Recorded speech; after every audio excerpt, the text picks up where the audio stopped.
За да видиме каде сме, треба да знаеме од каде почнавме и што наследивме.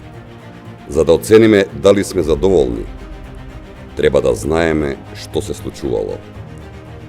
Ова е реалноста во која сите живееме и ова е каква држава и институции ни оставија.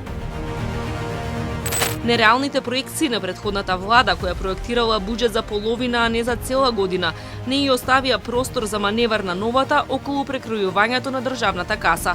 83 милиони евра ќе се потрошат за отплата на кредитите кон странство, што претходната влада со своите директори ги направиле преку државните јавни претпријатија, како јавното претпријатие за државни патишта, железници, ЈСП, ЕСМ, кои не се во состојба да ги враќаат кредитите за кои се издадени државни гаранции. Претходната влада целосно ги промашила проценките за раст на економијата кога првично го креирала буџетот. Растот кој сега се очекува не е 3,4, туку 2,1%. Ваквата Македонија сме посветени да ја промениме. Неспособноста заврши со нив.